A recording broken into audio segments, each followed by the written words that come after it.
Castlevania Symphony of the Night. Word. So this is going to be, I'm going to teach you how to get off on the right foot on this game from the very beginning. So this is early level tactics that you want to know, early level tips. Okay. What we're going to talk about are in this classic game that I've actually beaten. Cool. Yes. Now you're going to learn to beat it the right way. So I'm going to be talking about 3 steps that you need to do. One is versus the boss battle, the first boss battle, then the second boss battle, then what you want to do afterwards to make yourself, and to give a little bit of a foreshadowing towards the next Miks and Mike-tics, to make yourself a destroyer of worlds Carta style. So we're going to start off talking about the first boss battle. So let me go ahead and hop into one of the games I have here. And this is at the very start of the game. So yes, I actually went through this to get to this point yesterday so that you all could learn the tips to do. So let me go ahead. We're going to hop up to the boss, and then I'm going to teach you how to handle this one. And it's going to be a little bit bizarre the way you handle it, because you're actually going to make it harder to make it easier. So this here is a boss room. So the first thing you want to do is get familiar with this room, and mainly get familiar with where these platforms are, because these come in very handy. The other thing you want to learn how to do is something that's called Tetra Spirit. This is really the only spell that you need to know in this game. Everything else compared to this is garbage. The way to do a Tetra Spirit is, what you'll do is you'll hold up on the directional pad for a few seconds, and then you're going to roll it to down towards your enemy, to down, and hit the attack button. So it's kind of like doing a hurricane kick with Ryu or Ken, but instead of going forward to back, you're going up to down. And if you get to do it right, it'll look like that. It'll send out 4 little spirits to fly around. And what those do, those home in on your enemies and keep repeatedly hitting them until they decide to go away. So I'm going to go ahead and load this state, which is in the same room, to get my bar back. So this boss battle, there's 2 enemies to this, and I'm going to go up to where you can see them. One is a guy with a spear, and one is the demon with wings. The demon with wings is the biggest problem with this battle. So he has 2 forms. When you get him really angry, he'll turn red, he'll become more powerful. But that's actually what we want to do in this battle. Because when he's in the purple form, he's 2 things. He's very unpredictable, and he can pick up his friend and drop him down. We don't want to do that. We want to make him predictable. So what we're going to do is we're going to go till we get just the wings on the screen, and we're going to charge up a Tetra Spirit. And then we're going to run forward to hit them as much as we can in hopes that we make the guy red. If we don't, we're just going to give him a couple hits with a sword and he'll be red. So there's my Tetra Spirit. We hit, and he's turning red. When he goes to the ground is when he turns to red. Now this is where you're going to want to get back to the high ground. And you want to get back to this platform. The reason why is because now that he's red, he's going to be very predictable in his attacks. What he's going to do is he's going to fly at a 45-degree angle towards you. Then he's going to fire a series of fireballs, little fireballs. Then that's going to push him back, and he's going to hover there for a second. And then he's going to fire another large fireball at you. Then he's finally going to go down to the ground, and he's going to fire a series of fireballs along the ground. You do not want to be on the ground when that happens. In addition, the other reason why you want that high ground is because you're going to take the guy with the spear out of the equation. So he will not be able to attack you at all. So the way that we're going to handle this is, there goes the fireballs, is he's now on the screen. We're going to go strike, shield, jumping strike, shield, jumping strike. And each time you do the jumping strike, you want to land back on that platform. So as you can see, he's coming on to the screen. And we'll just wait a little bit longer and he'll be in striking distance. There's a fireballs, back, big fireball, drops to the ground, series of fireballs. So here we go. Strike, shield, jumping strike. I forgot to turn around, shield, and then you've done the strike. So we'll do it again. Strike, shield, jumping strike, shield, jump and strike him again. Do it again and we should take care of him. Oh, he needs another couple hits maybe. There, so now he's gone, okay? Now we'll focus on the other guy on the ground, and this is where it gets fun and easy because all you have to do is strike him while he's on the ground, and you'll see why in a second. Now, keep in mind, at one point, he's going to lose his spear, but he's still on the ground. So watch what happens. So we'll get hit by him. We don't care. Strike.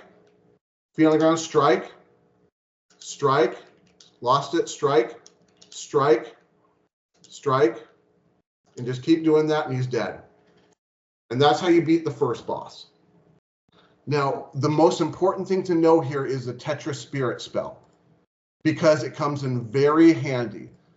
So I'm going to jump to another place where this is the marble gallery. This is shortly after that boss. And let me kind of show you how handy this comes. You'll come to a guy, this guy with the iron ball that throws it at you. That ball can do 30 points of damage to you. Let's see what happens with the Tetra Spirit on him.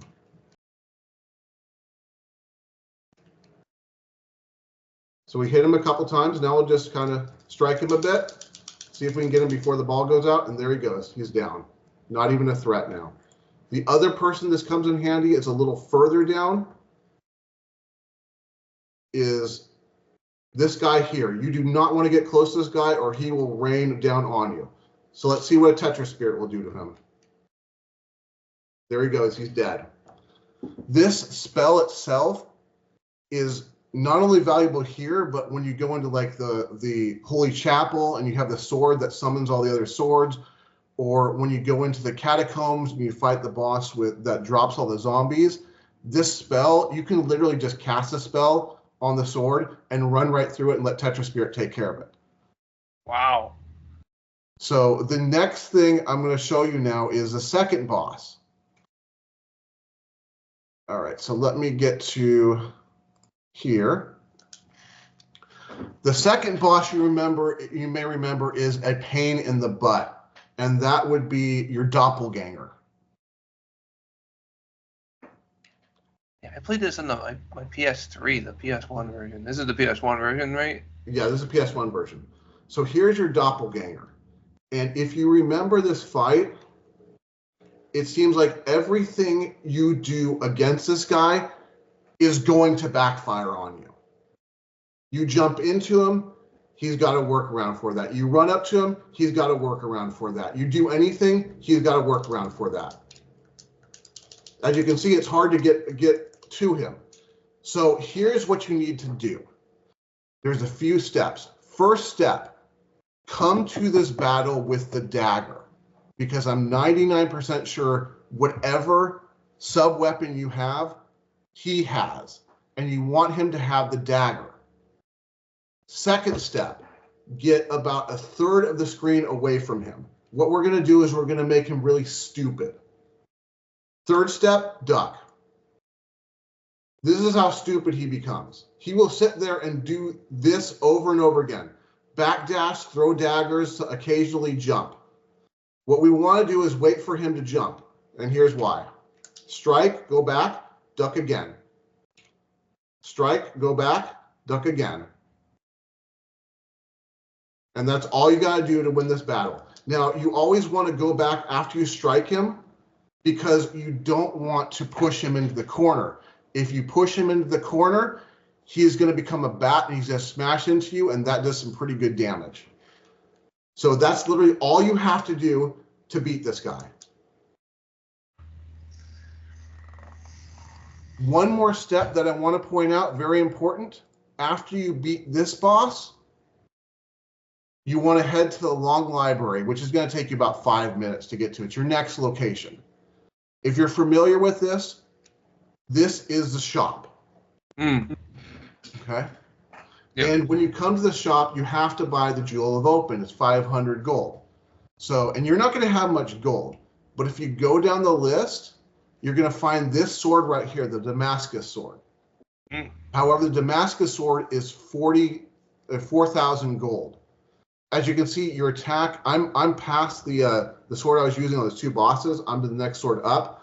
But this is going to raise me from 12 damage to 21 damage, which actually becomes very significant throughout the majority, if not all, of the regular castle. But since it's expensive to get, you know you're going to have to do some grinding. However, where is a good place to grind for 4,000 gold? Well, there's a couple things you could do. First thing is, if you want to grind for experience and gold, on the way to the outer walls to get to the second boss, you'll come across a hallway that looks like this. This is the only hallway that looks like this in the whole game, so you'll know it when you hit it. And in here, you actually have some enemies that are very easy to battle.